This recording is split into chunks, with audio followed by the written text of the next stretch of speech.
Sometimes the past finds you when you least expect it, and sometimes it arrives in the form of a woman you saved as a child, but never saw again. Garrett McKinnon thought he'd left his violent past behind on his quiet ranch. A young woman appears at his door one day. "You don't remember me, do you?" she says. "I was the girl you once saved. 20 years ago, he pulled her from a burning wagon and disappeared. Now she's back, not for thanks, but for answers." As they spend time together, something unexpected grows between them. But can a man haunted by his past find love again? What secrets from his violent past will surface when the truth finally comes to light?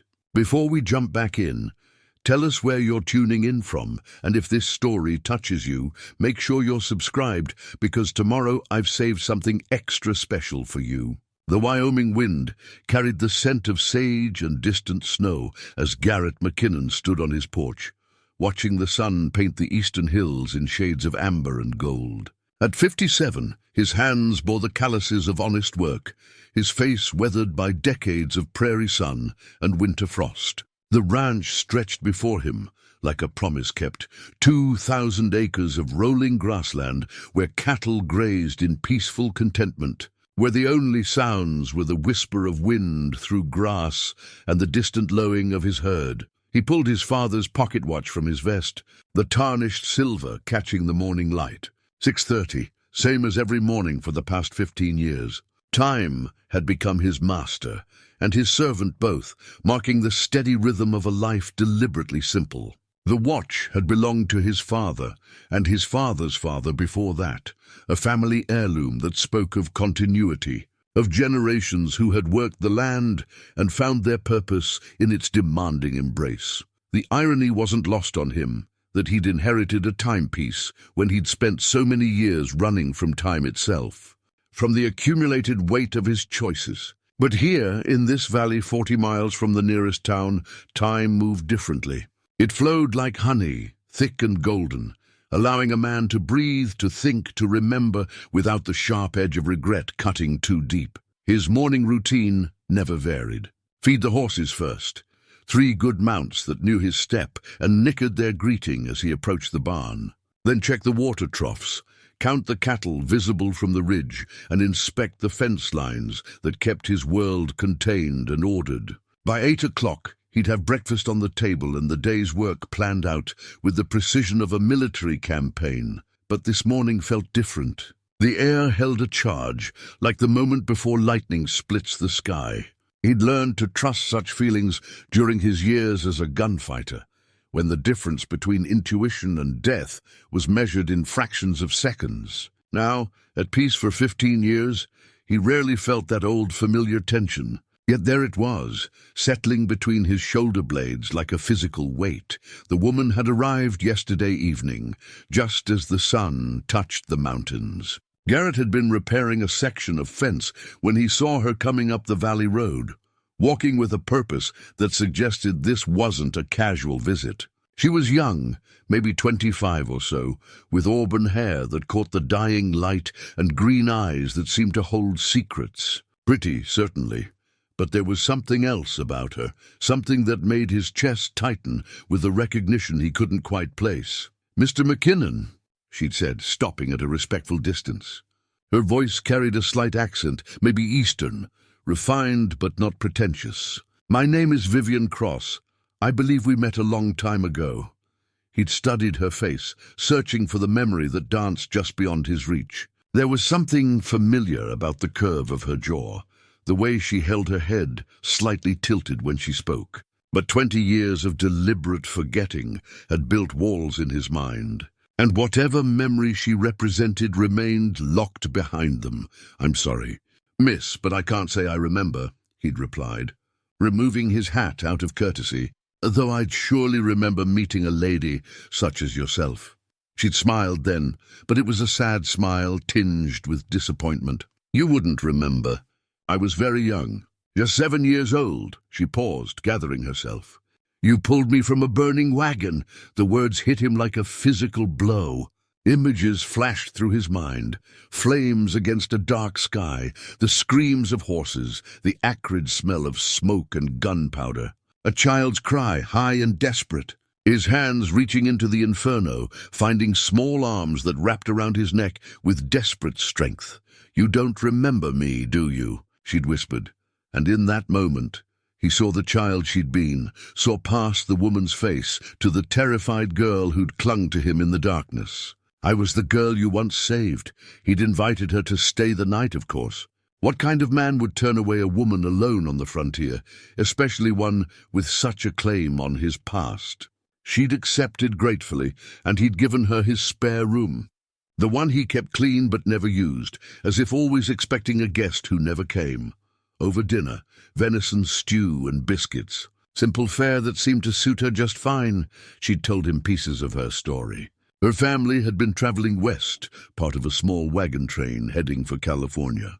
They'd been attacked somewhere in the wilderness between Fort Laramie and South Pass, their wagon burned, her parents and older brother killed. She remembered almost nothing of that night except flames and terror, and then a man with gentle hands lifting her to safety. "I woke up at Fort Bridger," she'd said, stirring her stew without eating. "The soldiers said a stranger brought me in, stayed just long enough to see I was cared for, then rode away. No one got his name. No one could describe him clearly. It was like you were a ghost." "Maybe I was," he'd replied, and meant it. The man who'd ridden those trails 20 years ago bore little resemblance to the rancher, who now lived for the simple pleasure of watching grass grow and cattle fatten. That man had been running from something, always running, and good deeds were just stops along a road that seemed to have no destination. Now, in the growing light of dawn, he tried to piece together the fragments of that night. He'd been riding hard from somewhere, Colorado maybe, where he'd gotten crosswise with the law over a card game gone wrong. He'd been pushing his horse through the darkness when he'd seen the glow on the horizon, too steady and bright to be a campfire. By the time he'd reached the scene, the attackers were gone, having taken what they wanted and left death in their wake. He remembered the wagon burning like a pyre against the star-filled sky, remembered checking the bodies, a man and woman, clearly the parents, and a boy of maybe 12, all shot clean through. The wagon had been thoroughly ransacked, but the fire was still fresh, still spreading. That's when he'd heard the crying. The child had been thrown clear somehow, or maybe crawled out before the flames spread. She'd been hidden under the wagon's running gear, sobbing in terror and calling for her mama. He'd crawled under after her, burning his hands on hot metal, and pulled her out, just as the whole contraption collapsed in a shower of sparks. What happened after was blurrier. He'd wrapped her in his coat, put her on his horse, and ridden hard for Fort Bridger. He remembered her small body shaking against his chest, remembered how she'd stopped crying and just held on, trusting him completely. At the fort, he'd handed her over to the post surgeon's wife, left enough money for her care, and ridden out before dawn. He'd told himself he was doing the child a favor by disappearing. What could a wanted man offer an orphaned girl except more danger? Better she be raised by decent folk, people who could give her stability and safety. Better she forget about the violent world that had taken her family, but she hadn't forgotten. She'd grown up and somehow found him, tracked him to his refuge in this remote valley. The question was why. Vivian emerged from the house just as he finished his morning inspection, carrying 2 cups of coffee and wearing one of his old shirts over her dress, a practical solution to the morning chill that somehow made her look even younger. She'd braided her hair back in a simple plait, and without the travel dust, he could see how truly beautiful she'd become. Couldn't sleep either. She asked, offering him one of the cups. "I'm usually up before dawn," he replied, accepting the coffee gratefully. "Old habits from your gunfighting days." The direct question surprised him. Most folks who knew about his past danced around it, treating it like a family secret that shouldn't be mentioned in polite company. But there was no judgment in her voice, just honest curiosity. "Among other things," he said carefully. "How much do you know about what I used to be?" "Enough." She sipped her coffee, studying him over the rim. "I've spent years tracking down information about that night. You weren't exactly unknown in those days, Mr. McKinnon. Garrett McKinnon, sometimes called the Ghost, for the way you appeared and disappeared. Fast gun, but honorable. Never killed anyone who didn't deserve it. Never robbed anyone who couldn't afford it. That's a generous interpretation. Is it wrong? He considered the question seriously. The man he'd been in those days existed in a moral gray area that was difficult to explain to someone who'd grown up in civilization. He'd killed men, yes, more than he liked to remember. But they'd been men who'd earned killing, most of them. Thieves and murderers and worse. He'd robbed banks and trains, but he'd tried to choose his targets carefully. Rich men who'd made their money off the suffering of others, companies that charged desperate people too much for too little. Not wrong exactly, he said finally. But not the whole truth either. I wasn't some noble outlaw fighting for justice. I was just a man trying to survive in a world that didn't offer many choices. But you saved me. That wasn't about justice. That was just human decency. She smiled at that, the first real smile he'd seen from her. Maybe that's the same thing. They stood in comfortable silence, watching the sun climb higher over the mountains. A red-tailed hawk circled overhead, riding the morning thermals with lazy grace. In the distance, a meadowlark called, its song liquid and sweet in the clean air. "Miss Cross," he said eventually, "I have to ask what brought you here. After all these years, why now?" Her expression grew serious. "I need to know what happened that night. Not just to me, but to my family. Who killed them, and why? Some things are better left buried. Not this." Her voice carried a quiet determination that reminded him uncomfortably of himself at her age. "I've spent 20 years wondering, Mr. McKinnon. 20 years with nightmares and questions that have no answers. I need to know." He studied her face, seeing the resolve there, the pain that had been carried too long. He recognized it because he'd carried similar pain himself, understood how it could eat at a person from the inside. "What makes you think I can help with that?" "Because you were there. Because you saw things the soldiers at Fort Bridger never did. And because—" She hesitated, then pulled something from her pocket, a small piece of faded blue fabric, carefully preserved despite its age. "I found this in your saddlebags that night. Part of my dress that got torn when you pulled me out." The fabric hit him like a revelation, bringing back the memory of that terrified child in his arms. The way she'd buried her face against his chest while the world burned around them. He'd kept the scrap without knowing why, carried it for years before finally storing it away with other mementos of a life he'd tried to forget. "You've kept that all this time?" "The post-surgeon's wife gave it to me when I was older. She said you'd left it with my things." Vivienne folded the fabric carefully and returned it to her pocket. "It's all I had of that night. The only proof that someone cared enough to save me."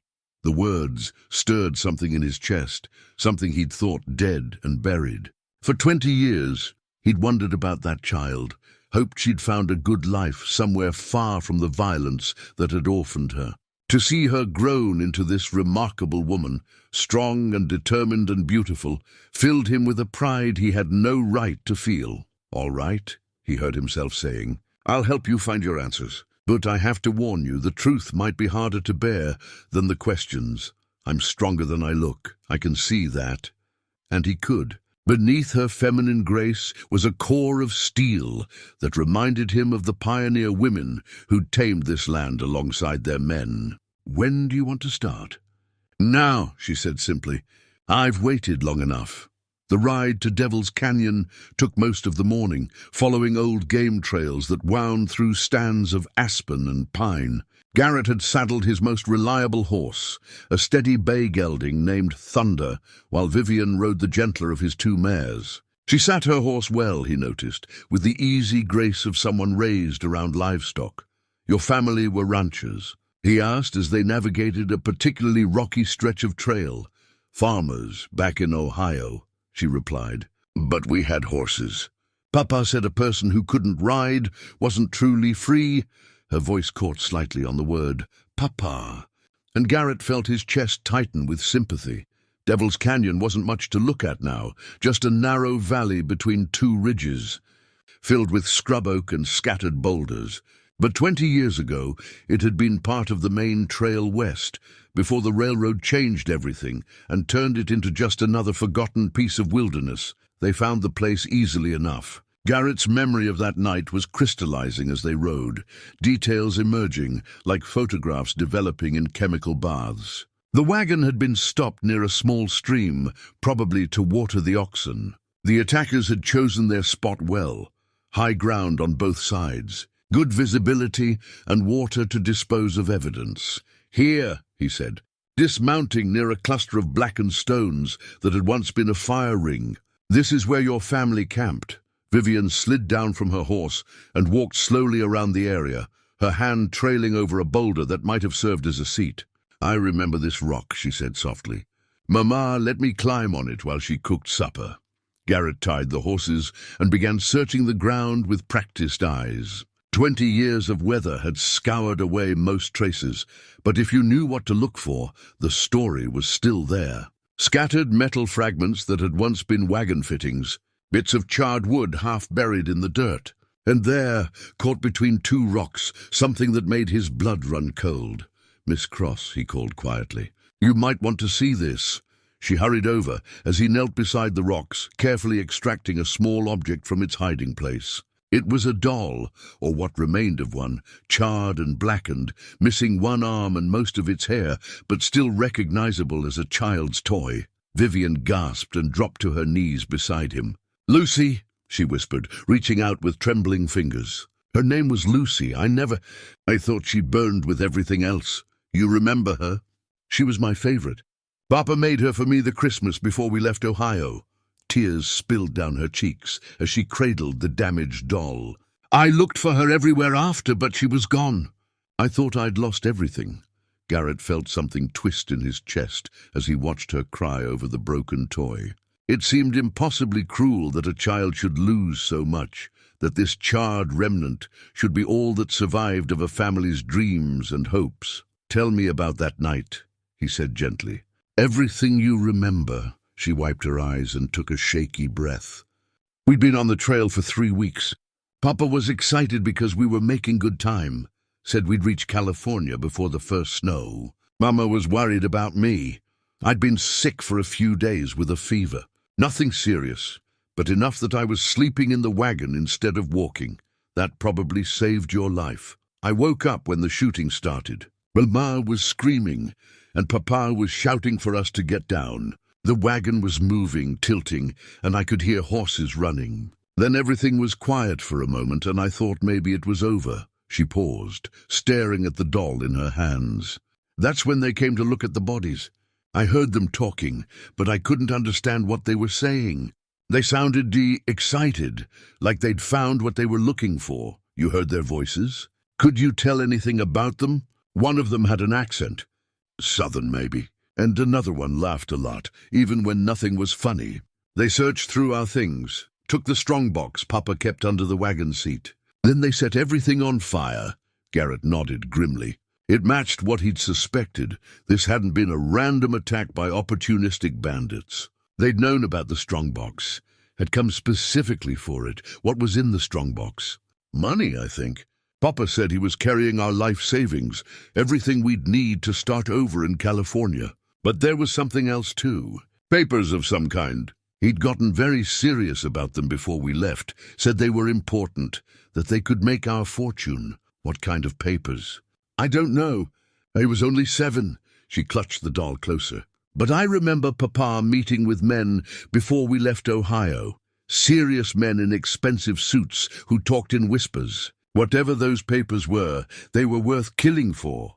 The pieces were starting to fall into place in Garrett's mind. 20 years ago, this territory had been wild and lawless, full of opportunities for men who weren't particular about how they made their money. Land speculation, mineral rights, government contracts, all of it ripe for corruption if you knew the right people and had the right documentation. "Miss Cross," he said carefully, "I need to ask you something that might be difficult. Do you remember anything else about that night? After I found you?" She nodded slowly. "Some things. You carried me on your horse, and I felt safe for the first time since the shooting started. You had a kind voice, and you told me everything would be all right. When we got to the fort, you gave me this." She reached into her bag and pulled out another object that made Garrett's breath catch, a small wooden horse, roughly carved but smoothed by years of handling. He remembered making it during the long ride to Fort Bridger, using his knife to shape a piece of pine while she slept against his chest. "You made this for me," she said softly. "The post surgeon's wife said you left it in my hand when you brought me in. I've carried it ever since."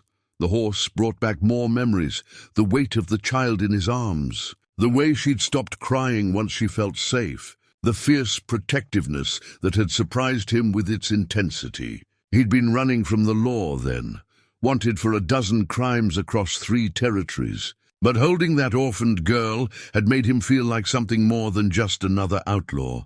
"I remember," he said quietly. "You were so brave. Most children would have been hysterical, but you just held on and trusted me. I had to trust you. You were all I had left." She met his eyes with a directness that took his breath away. "That's why I'm here now, Mr. McKinnon, because I need to know who took my family from me. And because I think you're the only one who can help me find out." Garrett looked around the canyon one more time, his experienced eye cataloging details he'd missed 20 years ago. The positioning of the rocks, the sight lines, the escape routes, it all spoke of careful planning, not random violence. "All right," he said finally, "but if we're going to do this, we're going to do it right. That means asking questions in town, looking at old records, maybe stirring up people who'd rather let sleeping dogs lie. Are you prepared for that?" "I've been preparing for 20 years, and if we find out things you don't want to know, if the truth is uglier than you imagined." She stood up, still clutching the charred doll and the wooden horse, her chin set with determination. "Then at least I'll know. At least I'll have the truth instead of nightmares." Garrett nodded and untied the horses. As they prepared to ride back to the ranch, he found himself studying Vivian with new eyes. The frightened child he'd saved had grown into a woman of remarkable strength and courage. But strength and courage wouldn't be enough for what lay ahead. If his suspicions were correct, they were about to go up against people with money, power, and a 20-year head start on covering their tracks.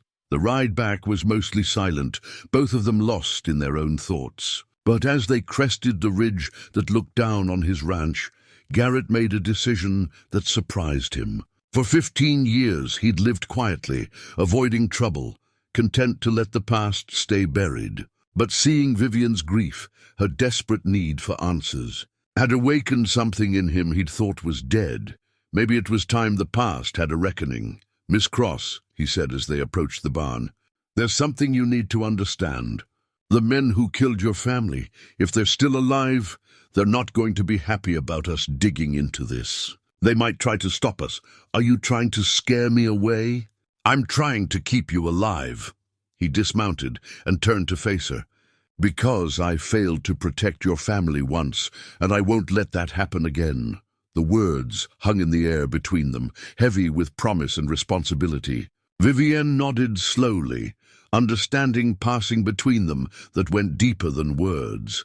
"Then we'd better be very careful," she said simply. "And very smart." "Yes," Garrett agreed, helping her down from her horse. "We had better be." The town of Cedar Falls lay in a valley 30 miles south of Garrett's ranch, connected by a winding road that followed Willow Creek through stands of cottonwood and pine. It wasn't much of a town, maybe 300 souls on a good day, but it was the county seat and the closest thing to civilization for 50 miles in any direction. Garrett hadn't been to Cedar Falls in over a year, preferring to handle his business through the mail or with traveling merchants who stopped by his ranch. But this investigation would require face-to-face conversations, access to records, and the kind of careful questioning that couldn't be done from a distance. They rode into town just after noon, drawing the curious stares that any strangers would attract in a place where everyone knew everyone else's business. Garrett was known here, but not well. The hermit rancher who kept to himself and paid his bills on time. The beautiful young woman riding beside him would set tongues wagging before sunset. "Where do we start?" Vivienne asked as they tied their horses outside the courthouse. "Records first," Garrett replied, checking the street for familiar faces. If your father was carrying legal documents, there might be copies filed somewhere.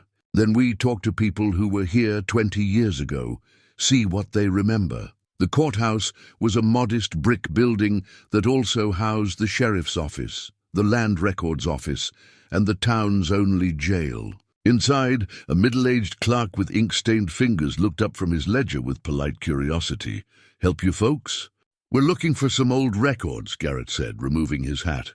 "Land transactions, business filings, anything involving a family named Cross from about 20 years ago?" The clerk, his nameplate read Harold Finch, frowned thoughtfully. "Cross, you say? That name's familiar, but I can't place it. 20 years is a long time. What kind of records specifically?" Vivienne stepped forward. "My family was traveling through this area in 1855. My father, James Cross, might have had business here or filed papers of some kind. We're trying to trace his activities before he died." "Ah, I see. Well, our records from that period aren't as organized as they might be. This was still territorial days, and record-keeping was informal. But let me check what we have." Finch disappeared into a back room and returned 20 minutes later with a dusty ledger and several loose papers. "Here's what I found. James Cross did indeed conduct business here in the spring of 1855. He filed a claim for mineral rights on a section of land near Devil's Canyon." Garrett and Vivienne exchanged glances. "Devil's Canyon, where the attack had taken place. May I see that?" Garrett asked. The clerk showed them the filing written in faded ink on yellowed paper. James Cross had claimed mineral rights to a 160-acre section that included the very spot where his wagon had been attacked. The filing was dated April 15, 1855, just 2 weeks before the family had been killed. "This is interesting," Finch continued, pulling out another document. "Someone else filed a claim on the same land just 6 months later. Augustus Crane, one of our more prominent citizens, claimed the original filing was invalid due to the death of the claimant." Vivienne's face went pale. "Someone else took Papa's claim." "Perfectly legal according to territorial law," Finch explained. "If the original claimant dies before proving up the claim, it reverts to open land. Mr. Crane was well within his rights." "How convenient," Garrett muttered, studying the signature on Crane's filing. It was written in bold, confident strokes, the signature of a man accustomed to getting what he wanted. "Is Mr. Crane still around?" Vivienne asked. "Oh, yes, indeed. He's become quite successful over the years. Owns the largest ranch in the county, the general store, and has interests in several mining operations. Fine gentleman, very civic-minded." Garrett was studying the mineral rights claim more carefully. "Mr. Finch, what kind of minerals were found on this land?" "Silver, primarily. Turned out to be quite a rich vein. Made Mr. Crane a wealthy man. Though I suppose he was already well off. He had the capital to develop the mine properly, hire the right people, get the ore to market. How wealthy are we talking about?" Finch lowered his voice conspiratorially. "They say he's worth more than anyone else in 3 counties. Bought up half the land around here over the past 20 years. Always seems to know which properties are going to become valuable." As they left the courthouse, Garrett's mind was churning. The timing was too convenient to be coincidence. James Cross discovers valuable mineral rights, files his claim, and is murdered 2 weeks later by unknown attackers who specifically target his strongbox. Then Augustus Crane sweeps in to claim the same land and becomes rich beyond imagining. "We need to be very careful from here on," he told Vivienne as they walked toward the general store. "If Crane is involved in this, he's had 20 years to build up power and influence. We can't just march in and accuse him of murder, but we have to do something. We will, but smart, not reckless." The general store was a sprawling building that seemed to sell everything from farm tools to ladies' hats. Behind the counter stood a woman in her 50s with graying hair and shrewd eyes that missed nothing. "Afternoon," she said pleasantly. "Don't believe I know you folks." "Garrett McKinnon," he replied. "This is Miss Cross. We're doing some research on families who passed through here years ago. Historical interest, is it? Well, you've come to the right place. I'm Martha Donnelly, been here since 48. Know just about everyone who's ever lived in this valley. We're particularly interested in the Cross family," Vivienne said. They were attacked somewhere near Devil's Canyon in 1855. Martha's expression immediately grew somber. Oh my, yes. Terrible thing that was. Whole family killed except for one little girl. Never did catch the ones who did it. Do you remember anything about the attack? Any details that might not have been in the official reports? Martha glanced around the store, then leaned forward conspiratorially. Well, there were always rumors. Some folks said it wasn't random bandits. Said someone knew that family was carrying something valuable. What kind of something? Money maybe, or papers. The father had been asking a lot of questions around town before they left. Questions about land rights, mineral claims, that sort of thing. Made some folks nervous. Which folks? Martha hesitated, clearly torn between gossip and discretion. Well, I probably shouldn't say, but Augustus Crane was mighty interested in that land around Devil's Canyon. Had been for months before the attack. Some said he'd made offers to buy the mineral rights, but Cross had turned him down. Garrett felt pieces of the puzzle clicking into place. Did anyone ever suggest Crane might have been involved in the attack? Oh, heavens, no. Martha looked shocked. Mr. Crane is one of our most respected citizens. Besides, he was in Denver on business when the attack happened. Had witnesses and everything? Convenient alibi, Garrett murmured. What was that? Nothing, ma'am. Thank you for your time. As they left the store, Garrett noticed a man watching them from across the street. He was well-dressed, with the soft look of someone who'd never done hard labor, but there was something calculating in his eyes that set Garrett's nerves on edge. Don't look around, he told Vivian quietly. But we're being watched. By who? Someone who's very interested in our conversation with Mrs. Donnelly. They mounted their horses and rode slowly out of town, but Garrett could feel eyes on them the entire way. Whatever they'd stirred up today, word would reach the wrong ears before sunset. The investigation was no longer a secret. 3 miles out of town, they stopped at a creek to water the horses. That's when Garrett saw the dust cloud on the road behind them. 2 riders following at a distance, trying to stay hidden, but not doing a very good job of it. Miss Cross, he said quietly, I need you to listen carefully. We're being followed, and I don't think they're friendly. When I give the word, I want you to ride hard for the ranch. Don't look back, don't stop for anything. What about you? I'll be right behind you. He loosened his gun in its holster, feeling the familiar weight of it for the first time in years. But first, I think it's time I had a conversation with our new friends. The old skills were coming back, the awareness, the calm before violence, the cold calculation of angles and distances. He'd hoped never to need them again. But some lessons are written too deep to ever truly forget. Ride, he told Vivian. Now. Vivian spurred her horse toward the ranch as Garrett wheeled Thunder around to face their pursuers. The 2 riders had given up all pretense of concealment now, urging their mounts into a gallop down the dusty road. They were still a quarter-mile back, but closing fast. Garrett chose his ground carefully, a small rise beside the creek where he'd have clear sight lines and room to maneuver. As the riders approached, he could see they were both armed, hands resting casually on their gun butts in the universal language of men who lived by violence. Afternoon. Gentlemen, he called as they reined in 30 yards away. Beautiful day for a ride. The larger of the 2, a thick-set man with a black beard, grinned without humor. Indeed it is, Mr. McKinnon. Mind if we have a word? Depends on the word. Mr. Crane would like to meet with you, discuss some mutual interests, and if I'm not interested in meeting Mr. Crane. The second rider, a thin man with pale eyes and a face like a hatchet, shifted in his saddle. Oh, I think you'll be interested, especially when you hear what he has to say about old friends. The threat was clear enough, but Garrett had been threatened by better men than these. He let his hand rest on his gun butt, not drawing but making his intentions clear. Tell Mr. Crane I'll consider his invitation. But next time he should send a written note instead of men who follow folks on lonely roads. Maybe we didn't make ourselves clear, the bearded man said, his grin fading. This isn't exactly a request, and maybe you didn't hear me clearly.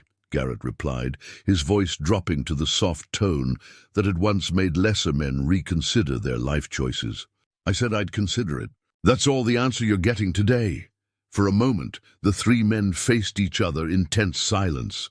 Then thunder shifted beneath Garrett, and something in the horses' movement reminded the two riders that they were dealing with a man who'd survived 20 years in a profession where slow reflexes meant death. "We'll tell Mr. Crane. You'll be in touch?" the thin man said finally. "You do that." They wheeled their horses and rode back toward town, but not before the bearded man called over his shoulder, "Nice-looking woman you're traveling with, McKinnon. Hope she stays safe." The implied threat made Garrett's blood turn cold, but he forced himself to remain calm until they were out of sight. Then he spurred Thunder hard, racing toward the ranch and the woman who was now clearly in danger because of him. He found Vivian waiting on his porch, her rifle across her knees and her face pale but determined. She'd made good time, but more importantly, she'd been smart enough to arm herself and choose defensive ground. "Are you all right?" she asked as he dismounted. "Fine, but we've stirred up a hornet's nest." He quickly related the confrontation, watching her face grow more troubled with each detail. "They threatened me specifically?" "They did. Which means Crane knows exactly who you are and why you're here." Garrett tied Thunder to the porch rail and sat down beside her. "I'm sorry, Miss Cross, I should have anticipated this. You couldn't have known. Besides, at least now we know we're on the right track." Her calm courage impressed him again, but it also worried him. She didn't fully understand the kind of men they were dealing with, didn't grasp how far such people would go to protect their interests. "We need to talk about what happens next," he said carefully. "Crane obviously has resources, men willing to do his dirty work. This could get dangerous very quickly. I'm not backing down. I'm not asking you to. But we need to be smart about this." He studied her face, noting the determined set of her jaw, the way her hands remained steady on the rifle. "Tell me about your life these past 20 years, where you've been, what you've learned." She was quiet for a moment, gathering her thoughts. Then she reached into her pocket and withdrew the silver locket he'd noticed her wearing. "The post surgeon's wife at Fort Bridger took me in. Mary Patterson. She and her husband couldn't have children, so they raised me as their own. Good people. The best. They gave me everything: education, love, a sense of belonging. When I turned 18, Mary gave me this." She opened the locket to reveal a small photograph of a man, woman, and 2 children. "It's the only picture I have of my real family. Mary had saved it from our wagon somehow." Garrett studied the photograph, seeing Vivian's features in the woman's face, recognizing the man as the body he'd found beside the burned wagon 20 years ago. "Your brother?" "Matthew. He was 12 when he died. Always getting into trouble, but he looked after me like I was made of spun glass." Her voice caught slightly. "I used to imagine what he'd be like now, whether he'd approve of the woman I became. I think he would. I hope so." She closed the locket carefully. "After the Pattersons died, a fever took them both in the winter of '72. I moved to Denver. I've been working as a teacher, saving money for this search. How did you find me?" "It took years. I hired private investigators, followed every lead, talked to everyone who might have known something about that night. Most trails went nowhere, but eventually I found a man in Cheyenne who remembered hearing about a gunfighter called the Ghost who'd brought a child to Fort Bridger. And that led you here, eventually. Your reputation in certain circles is quite specific, Mr. McKinnon. Fast gun, but honorable. A man who kept his word and protected the innocent. It wasn't hard to trace your movements once I knew what to look for. The idea that his reputation had helped her find him struck Garrett as deeply ironic. He'd spent 15 years trying to bury that past, only to have it become the bridge that brought this remarkable woman back into his life. Miss Cross, Vivian, there's something you should know about the kind of man I was in those days. I wasn't some noble outlaw fighting injustice. I was running from my own demons, and sometimes good people got hurt because of it. But you saved me. One good deed doesn't balance the scales." She turned to face him fully, her green eyes serious. "Maybe not, but it saved my life, and that's worth something. Besides, I'm more interested in the man you are now than the man you used to be." Her words stirred something in his chest that he'd thought long dead. It had been years since anyone had looked at him with such clear-eyed acceptance, years since he'd felt worthy of such regard. "The man I am now is old and set in his ways," he said quietly. "Too old for a woman like you to waste her time on." "That's not your decision to make," she replied with gentle firmness. "Besides, you're not that old. And I found that good men, like good wine, often improve with age." Before he could respond, she stood and walked to the porch railing, gazing out at the mountains. "We should plan our next move. If Crane wants to meet, maybe we should accommodate him. That could be walking into a trap. Everything we do from here on could be a trap. But we need information, and he clearly has it." She turned back to him. "Besides, I'd like to look into the eyes of the man who might have ordered my family's death."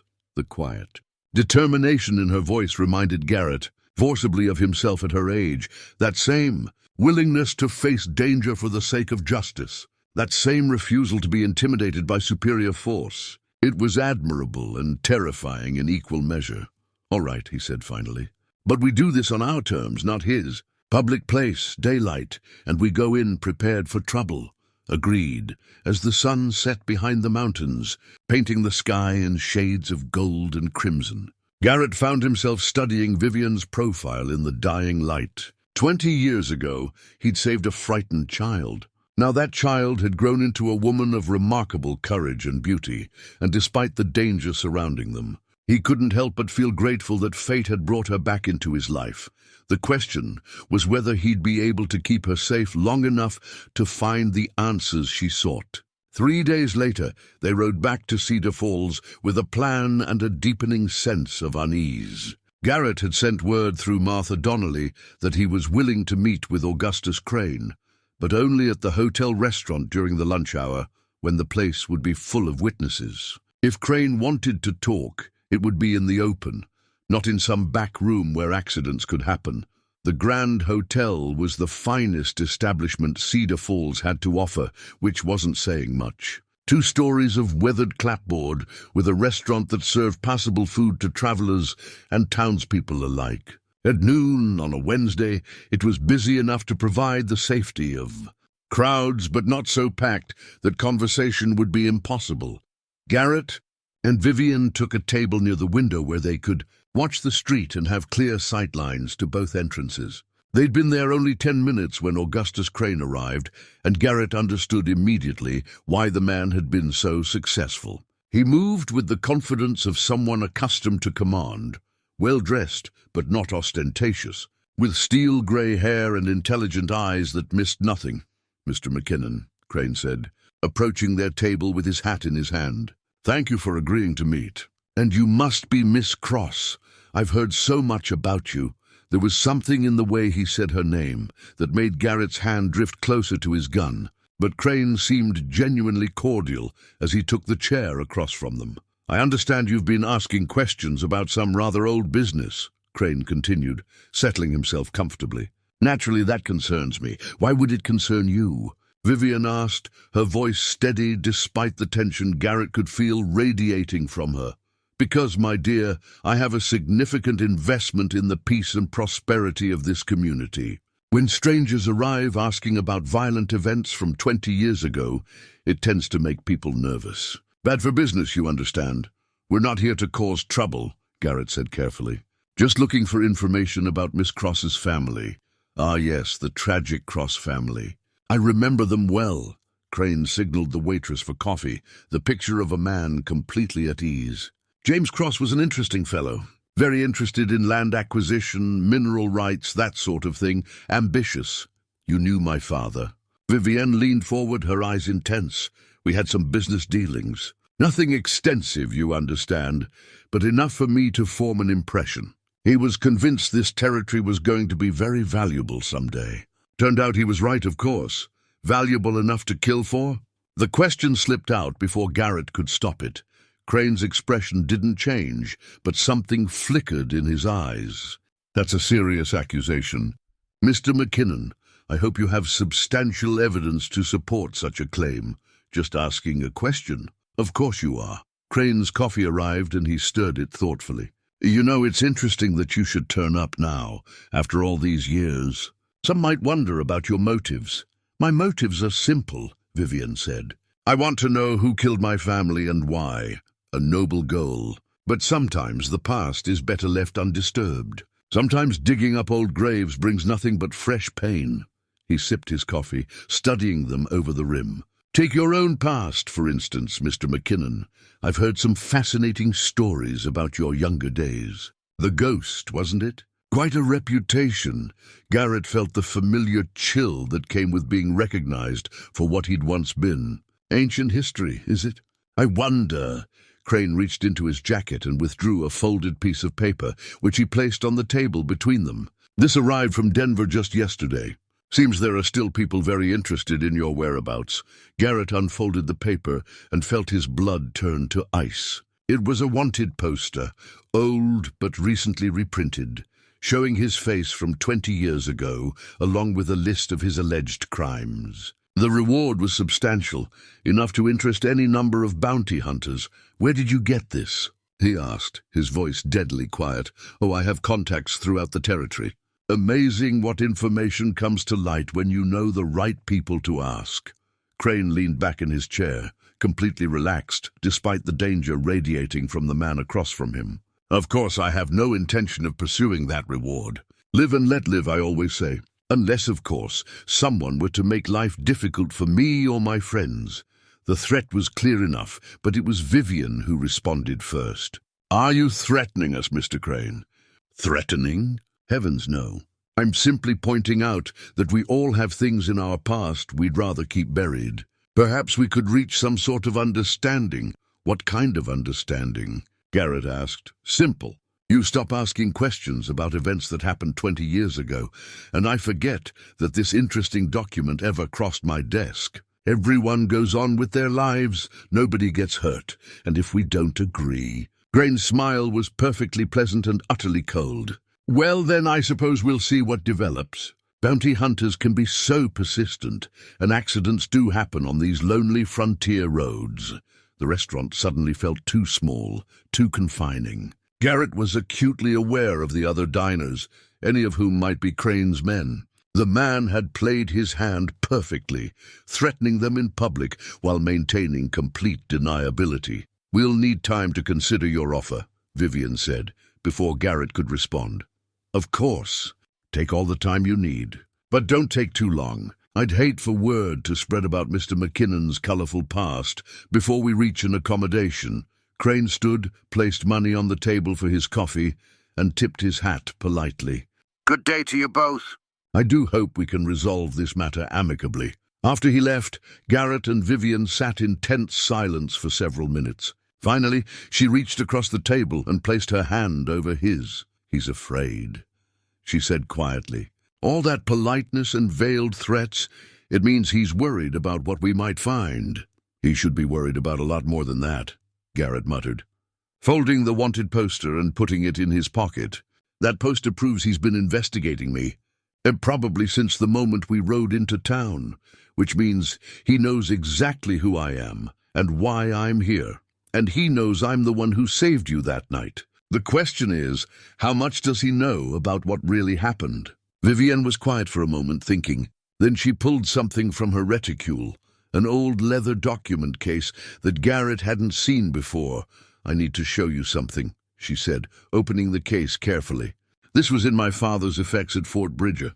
I've carried it all these years, but I never really understood what it meant until now. She withdrew a land deed, yellowed with age but still legible. It was made out to James Cross and dated 2 weeks before his death, granting him not just mineral rights to the section near Devil's Canyon, but actual ownership of the entire 640-acre section. Miss Cross, Garrett said slowly, do you realize what this means? It means my father owned the land, not just the mineral rights. And if he owned the land, then Crane's claim 20 years ago was fraudulent. He stole that property, and everything he's built since then is based on theft. Worth killing for. Worth killing for? Garrett confirmed grimly. The question is, can we prove it? With this deed, maybe. But first, we need to get it to the territorial capital. File it with the proper authorities. That's a 3-day ride to Cheyenne. And Crane will have men watching the roads. Then we'll have to be very careful. Vivian folded the deed and returned it to the case. But we're going to do it. I didn't come this far to be intimidated by threats. Garrett studied her face, seeing the determination there, the courage that had brought her hundreds of miles to find the truth. She was right, of course. They couldn't back down now. But the stakes had just gotten much higher, and the margin for error much smaller. "All right," he said finally. "But we do this smart. And we assume everyone we meet from here on might be working for Crane." Agreed. As they prepared to leave the restaurant, Garrett found himself thinking about the wanted poster in his pocket. 20 years of peaceful living, wiped away by a piece of paper and a man's greed. But looking at Vivian, seeing the hope and determination in her eyes, he realized he didn't regret the choice he'd made. Some things were worth fighting for, even if it meant returning to a life he'd tried to leave behind. They didn't make it halfway home before Crane's men found them. Garrett had been watching their back trail all afternoon, noting the dust cloud that appeared and disappeared among the hills, like a persistent shadow. He'd chosen the most indirect route back to the ranch, following game trails and creek beds that would make an ambush difficult. But whoever was following them knew the country well.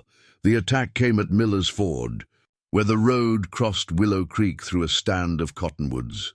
It was the logical place, cover for the attackers, open ground where fleeing would be difficult, and far enough from town that gunshots wouldn't bring help. "Get down!" Garrett shouted as the first rifle shot cracked from the trees. Vivian threw herself from her horse as bullets whined overhead, scrambling for cover behind a fallen log, while Garrett dove in the opposite direction, drawing his Colt as he rolled. The horses scattered, and suddenly the peaceful afternoon was full of gun smoke and deadly lead. "Stay low," he called to Vivian, then began returning fire with the methodical precision of a man who'd survived too many such encounters to panic. He counted muzzle flashes, at least 4 shooters, maybe 5, positioned in a rough semicircle among the trees. A bullet splintered bark inches from his head, and Garrett shifted position, working his way toward a better angle. 20 years of peaceful living hadn't dulled his instincts. His body moved with the fluid economy of violence, each motion calculated to keep him alive while putting his enemies at disadvantage. "McKinnon," a voice called from the trees. "This doesn't have to go hard. Just walk away and leave the woman." "Counter-offer," Garrett shouted back, putting 2 quick shots into the speaker's general vicinity. "You walk away and keep breathing." The response was a withering volley that turned the air around him into a storm of flying lead. But Garrett had fought better men than these, and desperation made him deadly. He spotted movement in the trees and fired, hearing a cry of pain that told him he'd found his mark. From her position behind the log, Vivian was doing her part. She'd managed to retrieve her rifle from her scattered gear and was laying down covering fire with surprising accuracy. Garrett caught glimpses of her between shots, face pale but determined, hands steady, despite the chaos around them. "There's another one coming up on your left," she called, and Garrett spun to put a bullet through the brush where a man was trying to flank them. The fight lasted maybe 10 minutes, though it felt like hours. When the shooting finally stopped, 3 men lay dead among the cottonwoods, and the survivors had melted away into the wilderness. Garrett waited a full 5 minutes before emerging from cover, his gun still ready. "Are you hurt?" he called to Vivian. "I'm fine." She stood slowly, brushing dirt from her dress. "You?" "Nothing that won't heal." He had a graze along his ribs and another across his left forearm, but neither was serious. "That was well done with the rifle. Mary Patterson's husband taught me to shoot. He said a woman alone on the frontier needed to be able to protect herself." Garrett gathered their scattered horses while Vivian collected her things. Among the items that had spilled from her saddlebags was something that made his breath catch. A blood-stained bandana that he recognized as his own from 20 years ago. "You kept this too?" he asked, holding up the faded cloth. "It was wrapped around my wrist when you brought me to the fort. The post-surgeon's wife said it had stopped the bleeding from where I'd cut myself crawling out of the wagon." She took the bandana from him, her fingers tracing the dark stains. "I've carried it all these years as a reminder." A reminder of what? That there are still good people in the world. That someone cared enough to save a stranger's child. She met his eyes. That you cared enough. The simple words hit him harder than any bullet. For 20 years, he'd carried the guilt of his violent past, convinced that a few good deeds couldn't balance the scales of his sins. But seeing himself through her eyes, not as a killer or an outlaw, but as the man who'd pulled a child from the flames, stirred something in his chest that felt dangerously like hope. "Miss Cross," he began, but she stepped closer, cutting off his words. "My name is Vivian," she said softly, "and I think it's time you stopped treating me like a child you once saved and started seeing me as the woman I've become." She was close enough that he could smell the lavender soap she used. I could see the gold flecks in her green eyes, close enough that he had to fight the urge to reach out and touch her face, to see if her skin was as soft as it looked. "Vivian," he said carefully, "you're a remarkable woman. But I'm 20 years older than you, and I've got more blood on my hands than any decent person should have to carry. I don't care about the blood. I care about the man who's willing to risk his life to help me find justice for my family." She placed her hand on his chest, over his heart. "I care about the man who's been nothing but honorable and protective since the moment I appeared on his doorstep. You could have any man you wanted. Someone young, someone without a past.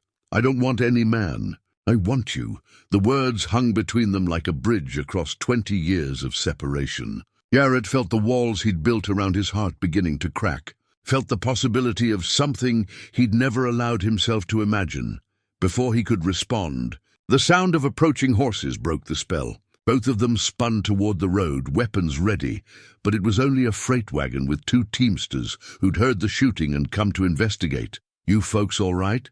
the driver called, taking in the bodies scattered among the trees. "We're fine," Garrett replied. "Ran into some road agents. You might want to report this to the sheriff when you get to town."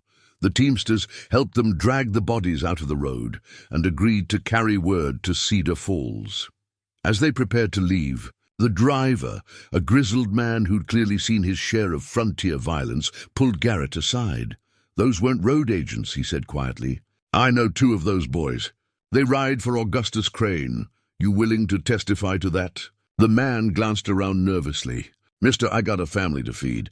Crane owns half the businesses in this territory. I didn't see nothing, and I don't know nothing." After the wagon disappeared down the road, Garrett and Vivian remounted and rode toward the ranch in thoughtful silence. The attack had confirmed what they already suspected. Crane was willing to kill to protect his secrets. But it had also proven something else. They could trust each other in a fight, could depend on each other when death was on the line. "Garrett," Vivian said as they crested the ridge above his ranch, "what happens after we prove Crane killed my family?" "What do you mean?" "I mean, what happens between us? Do I go back to Denver? Do you go back to your quiet life?" It was a fair question, and one he'd been trying not to think about. The investigation had given them a reason to be together, a shared purpose that justified the growing attraction between them. But what would happen when that purpose was fulfilled? "I don't know," he admitted. "I suppose that depends on what you want." "I want to stay," she said simply. "I want to build something here, something good. With you, if you'll have me." The offer hung in the air between them, precious and fragile as spun glass. Garrett felt the future stretching out before them. Not the lonely twilight he'd resigned himself to, but something bright and full of possibility. "Ask me again when this is over," he said finally. "When Crane is finished and you're safe. Ask me then." "I will," she promised. "And I already know what your answer will be." The hidden journal changed everything. They found it 3 days after the ambush. While searching through James Cross's personal effects that had been stored in the basement of the old Patterson house in Cedar Falls. Mary Patterson's sister, Ruth, had kept the trunk all these years, waiting for someone from the family to claim it. "I always wondered if that poor little girl would come back someday," Ruth said, leading them down into the musty basement. "Mary made me promise to keep everything safe, just in case. The trunk was small but well made, the kind of sturdy container a family would use for their most precious possessions during a long journey. Inside, they found the expected items: a few pieces of clothing, a Bible, some silver jewelry that had belonged to Vivian's mother. But it was the false bottom that held the real treasure. Vivian's fingers found the hidden catch, almost by accident, pressing against what seemed like a solid panel. The bottom lifted to reveal a secret compartment containing a leather-bound journal and a stack of official-looking documents. "Papa's journal," she whispered, lifting the book with trembling hands. "I remember him writing in it every night by the campfire." The journal's pages were filled with James Cross's careful handwriting, documenting not just their journey west, but the business dealings that had prompted it. As they read by lamplight in Ruth's parlor, a story emerged that was far more complex than either of them had imagined. James Cross hadn't been a simple farmer seeking a new life in California. He'd been a businessman with connections to territorial politics, sent west specifically to investigate rumors of corruption in land deals and mineral rights. The journal revealed that he'd been working for a group of investors in Washington who suspected that vast amounts of federal land were being illegally acquired through fraudulent claims and forged documents. Listen to this. Vivian read aloud from an entry dated April 10th, 1855. "Met again with A. Crane today. His operation is even more extensive than we suspected. He has men in the Territorial Land Office, the Surveyor's Office, even the Federal Marshal's Service. They identify valuable properties, then use various methods to acquire them, sometimes through intimidation, sometimes through murder made to look like Indian attacks or bandit raids." Garrett felt pieces of the puzzle falling into place with sickening clarity. "Your father wasn't just a random victim. He was an investigator." "It gets worse." Vivian turned several pages. "Crane discovered my true purpose today. He approached me after the meeting at the land office, very cordial but with an unmistakable threat. He knows I've been gathering evidence against him. He suggested it would be healthier for my family if we continued on to California without filing our claim. I told him we intended to proceed as planned." The final entry was dated the day before the attack. "We leave at first light. I've hidden copies of all documents in the wagon's false bottom, but I fear Crane's reach is longer than we anticipated. If something happens to us, I pray someone will find this record and see justice done. The evidence against Crane and his associates is overwhelming. Forged deeds, murdered claimants, payoffs to territorial officials. He's stolen millions of dollars worth of land and mineral rights. Sarah thinks I'm being overly cautious, but I've seen the kind of men Crane employs. They'll kill to protect this secret." The room fell silent, except for the ticking of Ruth's mantel clock. Vivienne closed the journal carefully, her face pale but resolute. "He knew," she said quietly. "Papa knew they were coming for us. And now we know why." Garrett reached for the stack of documents that had been hidden with the journal. These must be the evidence he gathered. The papers were a damning collection of forged deeds, altered survey maps, and correspondence between Crane and various territorial officials.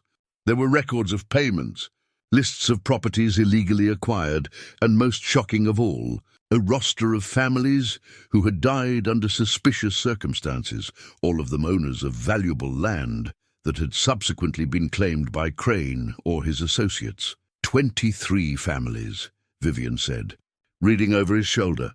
23 families murdered for their land, including yours. Garrett studied a map that showed the extent of Crane's fraudulent empire. He's stolen half the mineral wealth in this territory, but why did Papa have all this? How did he get access to these documents? Garrett was wondering the same thing when he found the answer in a letter tucked between the official papers. It was addressed to James Cross from someone identified only as M.D. in Washington, D.C.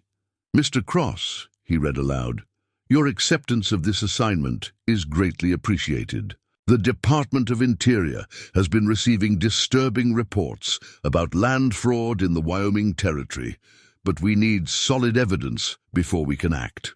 Your background in territorial law and your reputation for integrity make you ideally suited for this investigation. Your cover as a settler seeking to establish a ranch should allow you access to the Territorial Land Office without arousing suspicion. Please proceed with caution. If our suspicions are correct, you will be dealing with dangerous men who have killed to protect their interests. Papa was working for the federal government, Vivian breathed. He was an undercover investigator, which explains how Crane found out. If he had men in the territorial offices, they would have eventually identified your father as a threat. Garrett set down the letter, his mind racing. The question is, what do we do with this information now? Before Vivian could answer, Ruth appeared in the doorway, her face troubled. Excuse me, but there are men outside asking about you. They say they're federal marshals, but they don't look quite right to me. Garrett was at the window in 2 quick strides, peering through the curtains at the 3 men standing by their horses in the street. They wore badges and carried themselves with official authority, but something about them set his nerves on edge. Those aren't marshals, he said grimly. At least not honest ones. How can you tell? The way they're positioned, the way they're watching the house. Real federal agents would have knocked on the door by now, not stood around outside trying to look casual. Vivian gathered the journal and documents quickly while Garrett checked his weapons. Is there another way out of here? Through the kitchen, Ruth said, her voice shaking. But where will you go? They'll be watching the roads. Leave that to me. Garrett helped Vivian secure the documents in her saddlebag. Ruth, when they come to the door, tell them we were here but left an hour ago, heading south toward Laramie. Can you do that? Of course. But be careful. If those are Crane's men, they won't hesitate to hurt innocent people. They slipped out through the kitchen, while Ruth returned to the front of the house. Garrett could hear voices at the front door as they reached their horses, tied behind the house where they wouldn't be immediately visible from the street. Where to now? Vivian asked as they mounted quietly. Cheyenne. We need to get these documents to honest federal authorities, and we need to do it before Crane realizes what we've found. That's a 3-day ride, and his men will be watching every road. Then we don't take the roads. They rode north initially, toward Garrett's ranch, but turned east after a mile, following deer trails into the wilderness. It would add time to their journey, but it would also take them through country where Crane's men would have trouble following. As they climbed into the foothills, Vivian rode up beside him. Garrett, there's something else in the journal. Something I didn't read aloud back there. What? She opened the book to a page near the end. Papa wrote about you. Listen, the man who saved Vivian was no ordinary outlaw. I've made inquiries, and while his reputation as a gunfighter is well established, so is his reputation for honor. They call him the Ghost, but he seems more like a guardian angel. Perhaps when this business is finished, I can find him and thank him properly for giving me back my daughter. The words hit Garrett like a physical blow. James Cross had intended to find him, to thank him for saving Vivienne. Instead, Cross had died trying to expose the very corruption that was now hunting them both. There's more, Vivian continued. If something happens to me before I can complete this mission, I pray that man will be there to protect her again.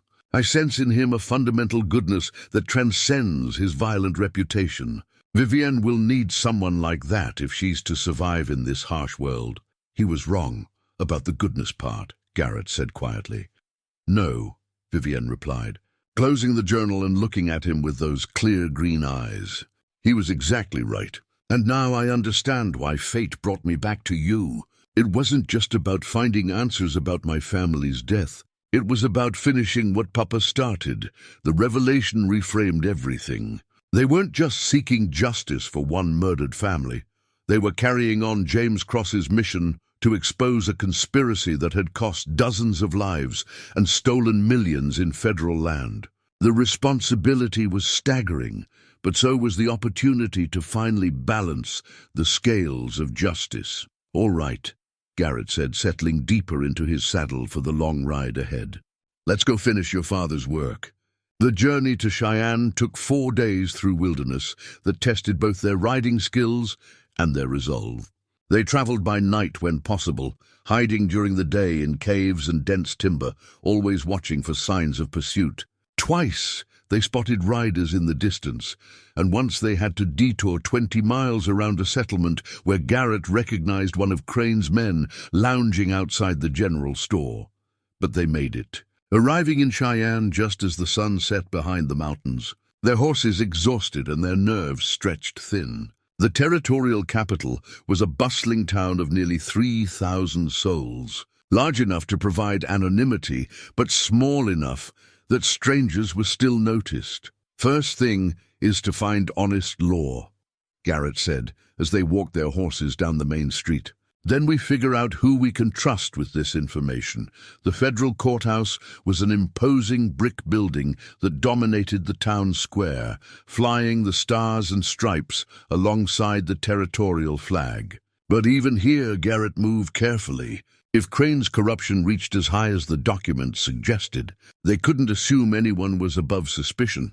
They found rooms at a modest hotel under assumed names, then spent the evening planning their approach. In the privacy of Vivian's room, with her father's journal and documents spread across the small table, they mapped out their strategy. "Judge Harrison has a reputation for integrity," Vivian said, studying a newspaper they'd bought that listed the territorial court schedule. "Papa mentioned him in one of his letters to Washington, said he was one of the few officials who couldn't be bought." That's assuming Papa was right. Garrett examined his old gun belt, which he'd retrieved from his saddlebags for the first time in years. The worn leather felt strange on his hips after so long, but familiar too, like putting on an old coat. "We get one chance at this, Vivian. If we choose wrong, Crane will know we have the evidence. And we'll never make it out of this town alive. Then we'd better choose right." She was cleaning her rifle with the methodical care of someone who expected to need it soon. The past week had changed her in ways that went beyond the obvious. There was a hardness in her eyes now, a readiness for violence that spoke of a woman who'd been pushed too far to back down. "There's something we need to discuss," Garrett said carefully. "About what happens tomorrow. You mean the part where we expose Crane's conspiracy and see justice done?" "I mean the part where we probably have to fight our way out of here." He gestured toward the documents. "This evidence could bring down half the territorial government. Men like that don't go quietly, I know." She set down the rifle and met his eyes. "I've known since we found Papa's journal that it would come to violence.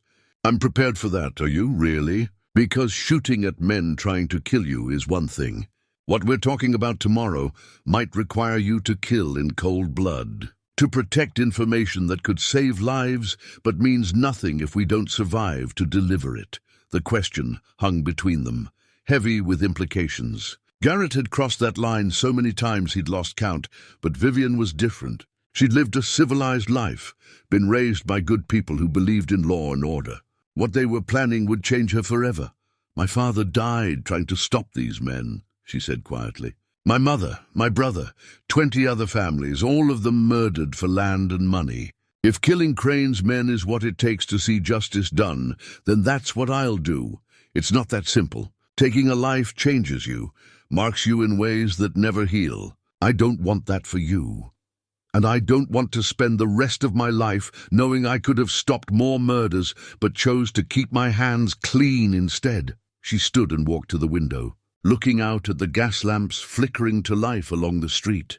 "Besides, it's too late for second thoughts. Crane knows we have the evidence by now. His men are probably already on their way here." She was right, of course. The false marshals in Cedar Falls would have reported their escape, and Crane would have guessed their destination. Even now, hired killers might be positioning themselves around the courthouse, the hotel, every route of escape from the town. "All right," Garrett said, making his peace with what tomorrow would bring. "But we do this smart. We go in prepared for trouble, with backup plans and escape routes. And if shooting starts, you stay behind cover and let me handle the gun work. Like hell I will." "Vivian, no." She turned from the window, her eyes blazing with determination. "I'm not some delicate flower who needs protecting. I can shoot as well as most men, and I've got more reason than anyone to see this through. We're partners in this, Garrett. Equals." The force of her conviction took his breath away. This was the woman who'd tracked him across half the territory, who'd faced down hired killers and corrupt officials without flinching. She was right. She wasn't the frightened child he'd saved 20 years ago. She was a force of nature, beautiful and terrible, in her determination to see justice done. "Partners," he agreed, offering his hand. She shook it solemnly, then surprised him by stepping closer, close enough that he could see the gold flecks in her green eyes.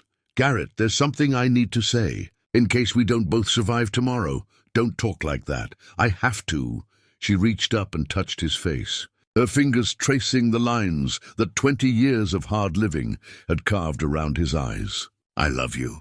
Not because you saved me as a child, not out of gratitude or hero worship, but because of the man you are right now. You're good and honorable and brave, and you've shown me what it means to fight for something bigger than yourself." The words hit him like a physical blow, stirring emotions he'd thought buried forever. "Vivian, don't say anything, not yet. Just promise me that if we survive this, you'll give us a chance." A real chance. He looked down at her, this remarkable woman who'd turned his quiet life upside down, and felt 20 years of loneliness crack open like an eggshell.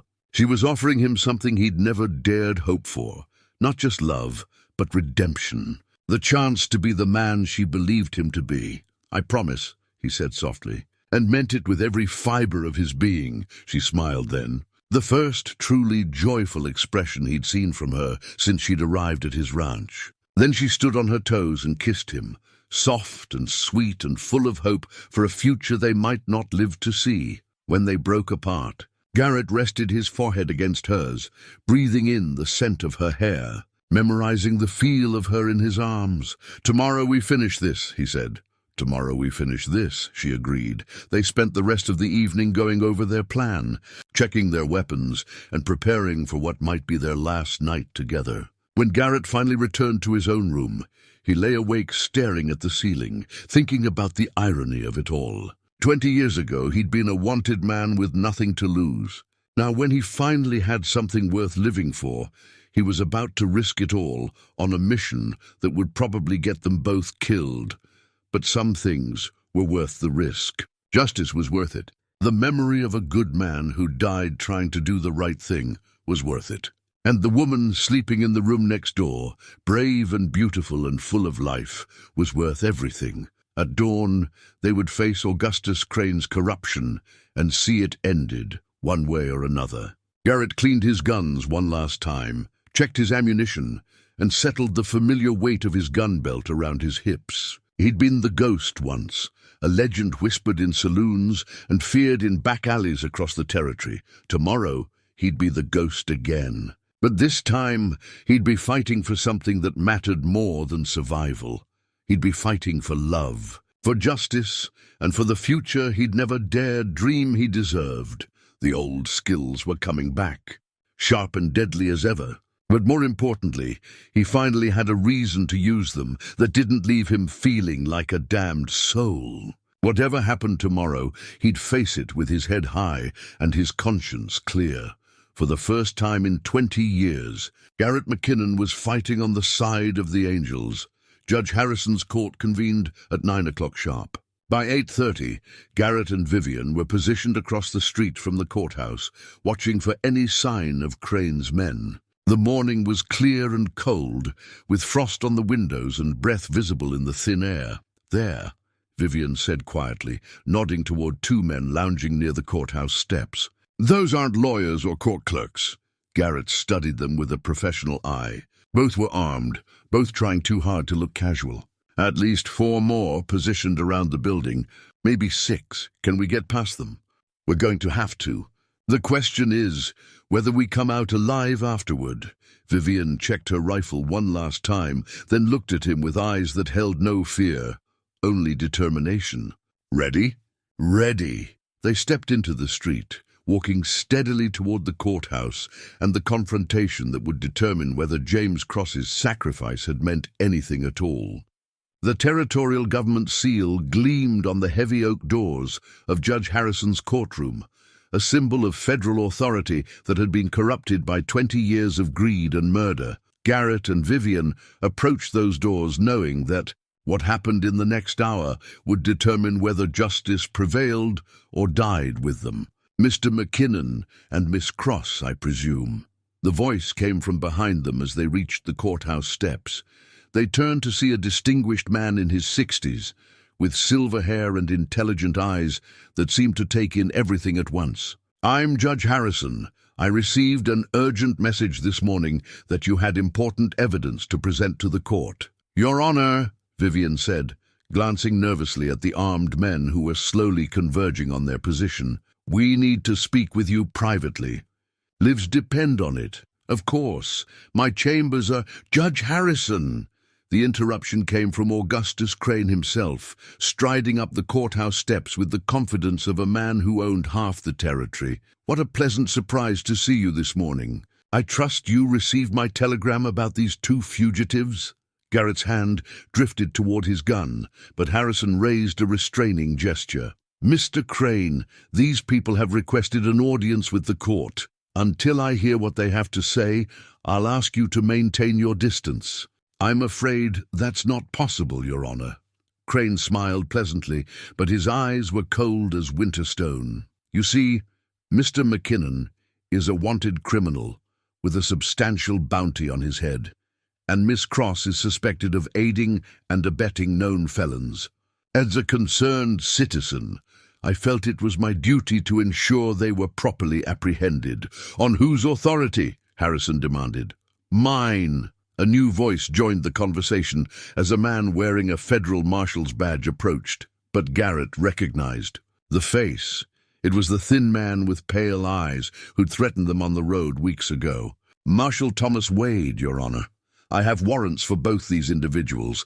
Vivian stepped closer to Garrett, her hand near her rifle. Around them, more of Crane's men were moving into position, turning the courthouse steps into a killing ground. "I'd like to see those warrants," Harrison said firmly. Of course, the false marshal reached into his coat, but instead of papers, he withdrew a revolver. "Right here, Your Honor." That was the moment everything went to hell. Garrett moved with the fluid grace of a man who'd survived 20 years in a profession where hesitation meant death. His Colt appeared in his hand as if by magic, and the false marshal was falling backward with a bullet in his chest before anyone else could react. "Get to cover!" Garrett shouted to Vivian, diving behind a stone pillar as gunfire erupted around them. The courthouse steps became a battleground. Crane's men, positioned around the building, opened fire from multiple directions, while terrified citizens fled screaming into nearby buildings. Judge Harrison, to his credit, didn't panic. He grabbed Vivian's arm and pulled her toward the courthouse doors. "Inside," he shouted over the gunfire. "We can barricade ourselves in my chambers." But Crane had anticipated that move. More of his men appeared at the courthouse entrance, blocking their escape route. Vivian raised her rifle and fired, dropping one of them with a clean shot to the shoulder. "Nice shooting," Garrett called, putting 2 quick rounds into another gunman who was trying to flank them. "Behind you," she warned, and Garrett spun to see Crane himself drawing a pocket pistol. The corrupt land baron's shot went wide, chipping stone from the pillar, and Garrett's return fire sent him diving for cover behind a carriage. The fight was desperate but brief. Crane had brought 6 men, thinking that would be enough to handle 2 people. He hadn't counted on Garrett's deadly skill or Vivian's calm courage under fire. Within 5 minutes, 3 of his gunmen were down, and the others were retreating. "Cease fire," Judge Harrison commanded, his voice carrying the authority of 30 years on the bench. "All of you, cease fire immediately." The shooting gradually stopped, leaving the courthouse steps littered with bodies and spent brass. Garrett kept his gun ready as he scanned for threats, but the surviving gunman had melted away into the crowd of onlookers. "Mr. Crane," Harrison said sternly, "I demand an explanation for this outrageous violence." But Crane was already backing away, his face pale with shock and rage. "This isn't over, McKinnon. You have no idea who you're dealing with." "I know exactly who I'm dealing with," Garrett replied, his voice deadly quiet. A man who's murdered families for land and money.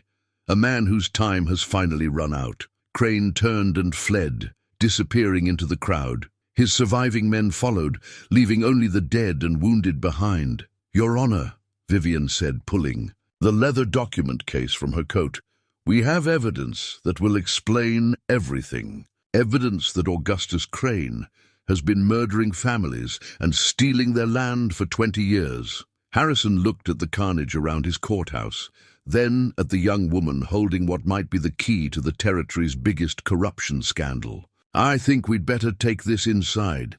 And someone send for the real federal marshals. It appears we have some serious crimes to investigate." As they climbed the courthouse steps, stepping carefully around the bodies, Garrett felt a grim satisfaction. The first phase of their plan had worked. They'd exposed Crane's corruption publicly and survived the immediate retaliation. But he knew this was far from over. Crane still had resources, still had men, and now he was desperate. The most dangerous part was yet to come.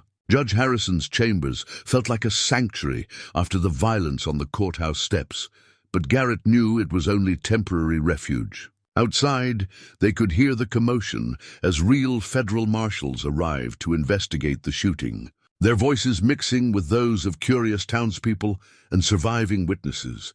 "Mr. McKinnon."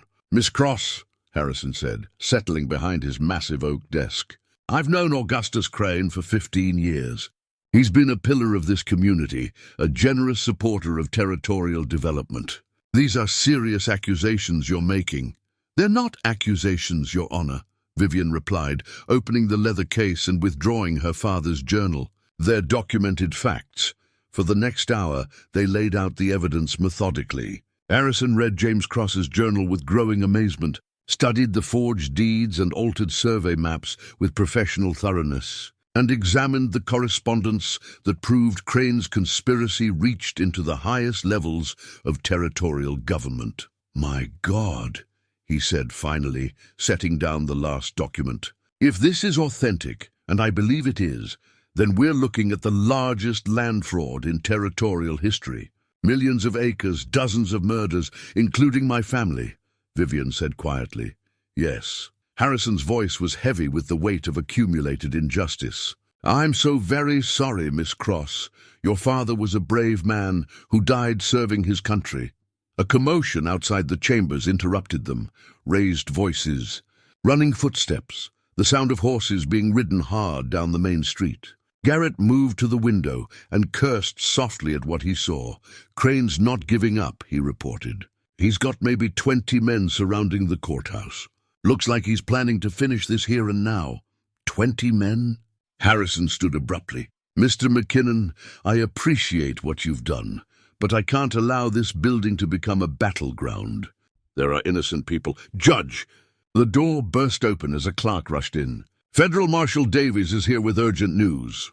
A moment later, a genuine federal marshal entered, a stern-faced man with graying temples and the bearing of someone accustomed to command.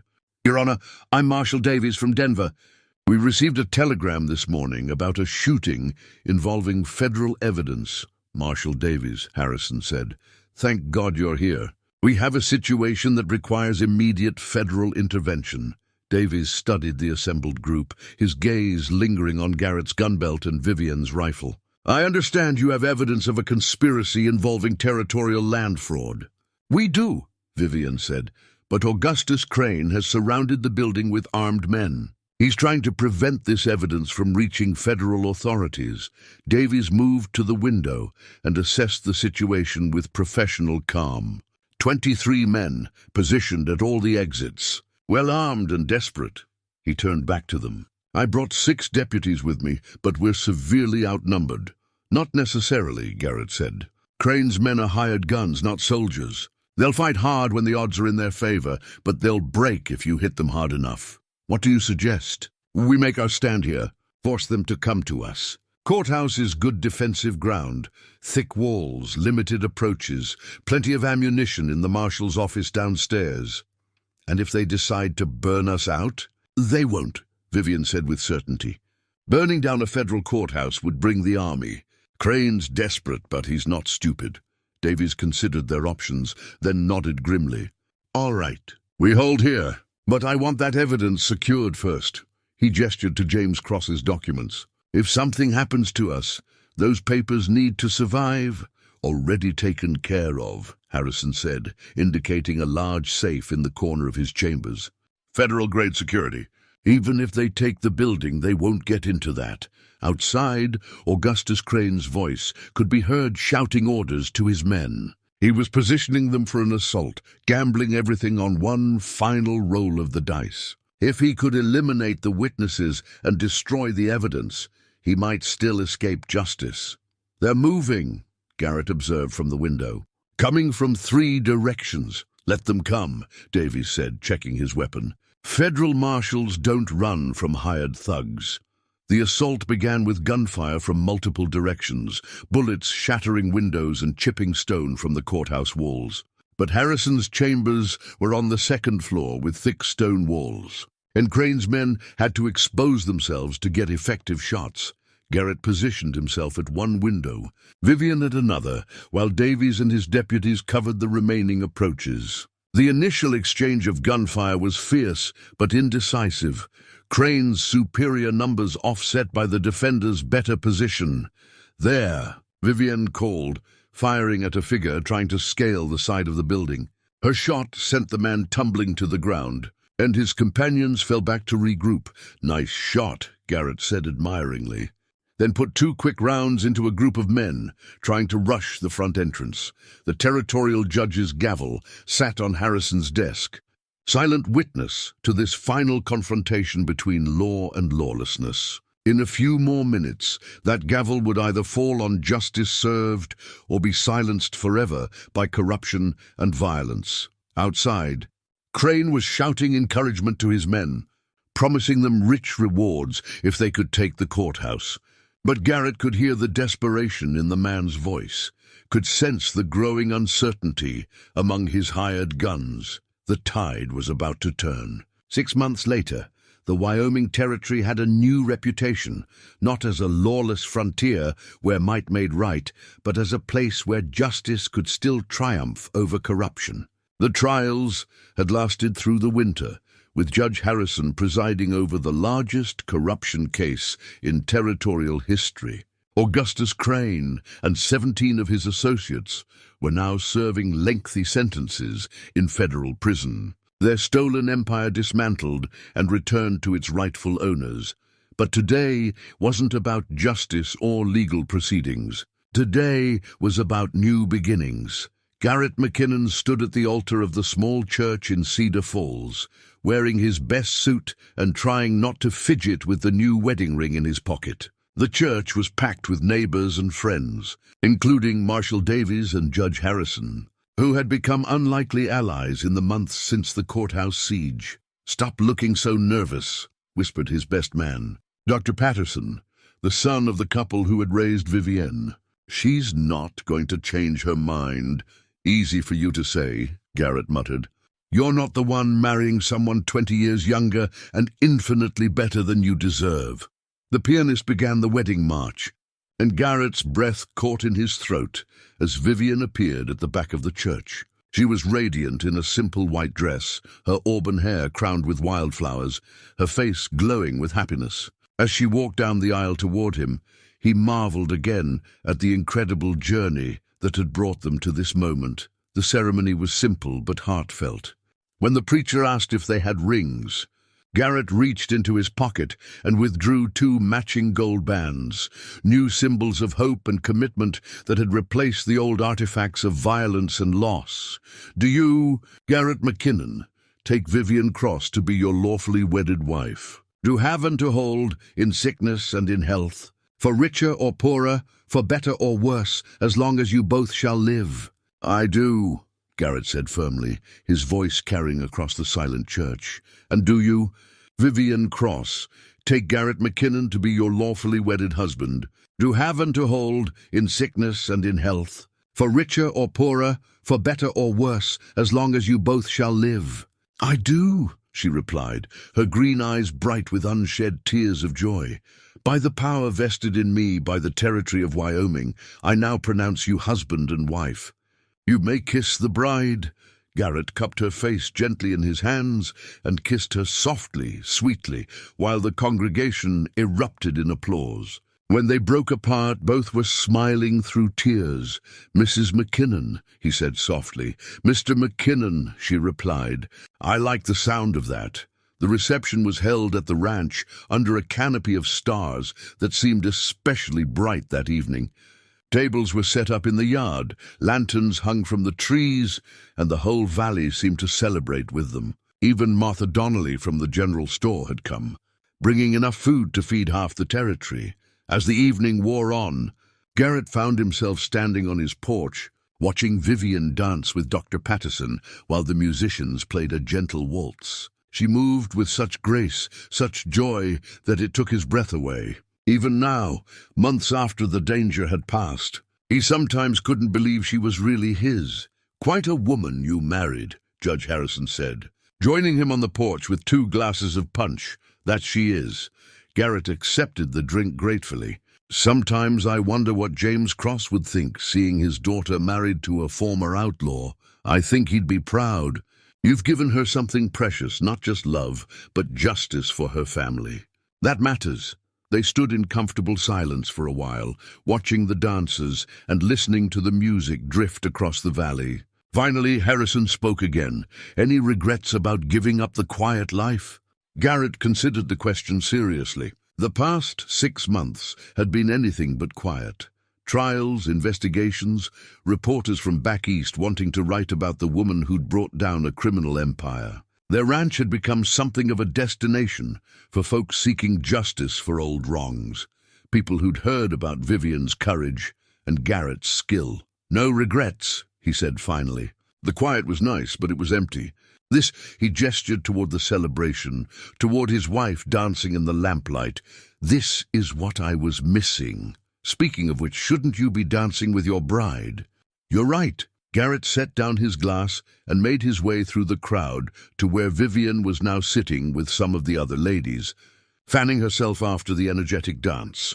"Mrs. McKinnon," he said formally, offering his hand, "would you do me the honor of a dance?" "I thought you'd never ask, Mr. McKinnon."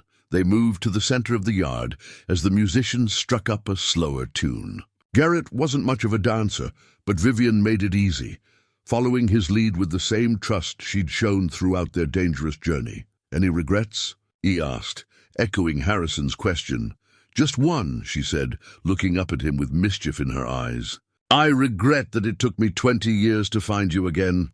Well, we've got plenty of time to make up for it. 40 years, maybe 50 if we're lucky.